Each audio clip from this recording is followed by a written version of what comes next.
Assalamualaikum warahmatullahi wabarakatuh. Teman-teman mahasiswa, ini menyambung lagi dari sesi yang kemarin, mata kuliah PAI yang kemarin sudah dibahas mengenai tauhid fikih dan sedikitnya tersinggung tasawuf, dan sekarang kita di sini akan lebih diperdalam lagi tasawuf. Tasawuf ini sebetulnya lebih kepada etika dan estetika. Jadi kalau tauhid ini kita tahu beribadah kepada siapa, kita mengenal siapa yang diibadahi, kita menghamba kepadanya. Kalau fikih bagaimana kita beribadah, kalau tasawuf sebaiknya seperti apa ibadah. Maka tasawuf ini lebih kepada menjaga penyakit-penyakit ibadah. Jadi karena di dalam ibadah ini pasti banyak virus-virus yang terkadang tidak bisa kita kontrol. Maka dengan belajar tasawuf kita bisa mengontrol virus-virus itu. Tasawuf ini lebih akhlak, lebih menekankan akhlak kepada Allah, ya.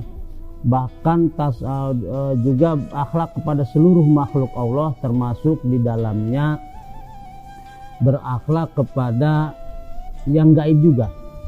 Bahkan sebetulnya berakhlak kepada yang gaib seperti di gambar fikih pun ikut menyinggung, walaupun sebetulnya bicara akhlak itu disiplin ilmunya tasawuf. Misalnya di dalam dunia fikih kita dimakruhkan buang air kecil di tanah yang berlobang. Kenapa? Karena kalau siang hari itu jin beristirahat di situ.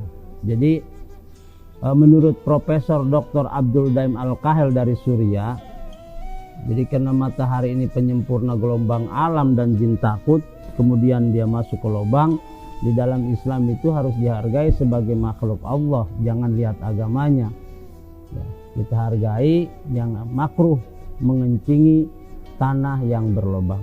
Atau misalnya jin tidak ada kan ada makhluk Allah yang lain, misalnya semut lagi rapat di situ di dunia semut. Jadi tasawuf ini lebih kepada kebersihan hati, ya, kebersihan hati, kebersihan jiwa, ya. Jadi menangkal penyakit ibadah. Secara teoritis memang antara tauhid, fikih dan tasawuf itu terpisah, namun secara praktis itu berbarengan.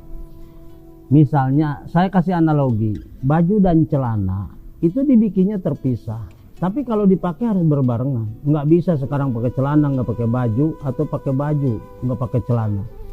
Jadi ketika dalam sholat misalnya kita berakidah, itu kita menyembah Allah, kemudian berfikih tata caranya jalankan, lalu tasawuf mengatur apa penyakit sholat nih, penyakit ibadah. Nah itu diatur oleh tasawuf. Maka tasawuf ini sebenarnya lebih kepada akhlakul karimah. Bahkan kalau mau diteliti, sekarang ada namanya mata kuliah agama dan psikoterapi. Kenapa sih? Kan tasawuf lebih ke akhlak, harus sobar, tawakal, syukur. Kenapa sih harus sobar? Itu sekarang dalam mata kuliah agama dan psikoterapi itu dilihat, kenapa harus sabar? Kenapa harus nerimo? Kenapa harus legowo misalnya? Kenapa harus bersyukur? Saya kasih analogi. Ada anak SMK, dia PKL. Seminggu dikasih 500.000. 2 orang. Yang pertama ditanya, dapat berapa kamu seminggu? Saya dapat 500.000. Makanya nggak terima. Yang satu ditanya, dapat berapa kamu? Saya alhamdulillah dapat 500.000 juta. Secara nominal 500.000 dan 500.000 juta kan sama. Cuma ketika diucapkan 500.000 terkesan nggak nerima, dampaknya detak jantung tidak normal, peredaran darah kurang bagus, pengiriman oksigen ke otak melemah. Maka terjadilah yang disebut psikosomatis, penyakit fisik yang disebabkan oleh fisikis. Jadi disinilah, jadi tasawuf mengatur. Jadi kenapa kita harus sabar? Kan akhlak tuh. Kenapa harus bersyukur? Coba disebutkan 500.000 juta. Dapat berapa? Alhamdulillah saya dapat 500.000 juta. Akhirnya kan detak jantungnya bagus tuh, peredaran darah bagus, pengiriman oksigen ke otak bagus, akhirnya sehat. Saya melakukan beberapa penelitian. Dalam bahasa Arab itu angka dari kiri, huruf dari kanan. Orang biasanya kalau pusing yang kiri udah itu urusan angka, urusan utang, cicilan dan sebagainya. Kalau dari kanan lebih kepada sosial, itu lebih kepada perasaannya. Jadi ini misalnya orang tiba-tiba pinggangnya sakit, itu lebih kepada kecemasan. Nah, cemas menghadapi, padahal Allah sudah jelas gitu bahwa jalankan saja gitu. Nah itu tasawuf yang ngatur. Nah ini, jadi kalau semua terpenuhi, akidahnya oke, fikihnya bagus, tasawufnya dijalankan, maka apa yang dikatakan Rasul, inna fil jasadi mudghah ida soluhat soluha jasadu kullu wa ida fasadat fasada jasadu kullu ala wahyal qalbu. Di dalam tubuh manusia ada segumpal darah, dan apabila baik darah itu maka sehatlah seluruh tubuh manusia. Ala wahyal qalbu, dia adalah hati. Jadi ternyata, dan yang saya temukan selama beberapa tahun ke belakang, banyak orang sakit di zaman sekarang lebih kepada psikosomatis. Bahkan sekarang pun di rumah saya sedang terapi pengacara yang gangguan jiwa. Nah, jadi inilah makanya kenapa harus bertasawuf, karena bisa kita sabar. Itu memang perlu penjelasan, ada teoritisnya. Jadi sebetulnya kalau mau dijelaskan, tawakal ini komponennya ada usaha, ada ikhtiar, ada sobar. Beda usaha dan ikhtiar. Ini memang detail panjang kalau diuraikan. Tapi insya Allah lah di lain kali kita jelaskan benang merahnya antara ikhtiar dan usaha. Itu harus jelas, harus itu.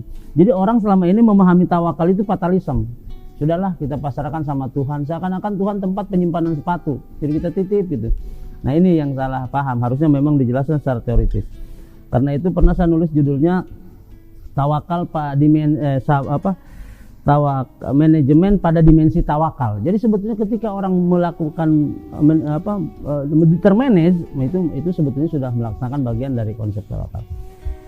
Jadi secara keseluruhan kita simpulkan bahwa komponen Islam itu adalah tauhid, fikih, tasawuf.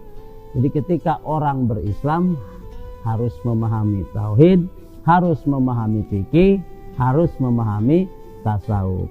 Dan itu kesatuan tidak bisa dipisahkan. Secara belajar memang harus terpisah. Sebagaimana kita di material, bata, pasir terpisah. Tapi ketika sudah jadi dinding itu nggak bisa dipisahkan, harus menyatu. Itulah gambaran sederhananya. Karenanya Islam itu laksana bangunan. Jadi menyatu, tidak terlihat satu dengan yang lain, tapi kalau dipreteli semua baru kelihatan. Itulah sekilas ini sebetulnya mengenai agama Islam, yang tentunya kalau di perguruan tinggi mata kuliah dasar umum ya MKDU. Baik, terima kasih. Assalamualaikum warahmatullahi wabarakatuh.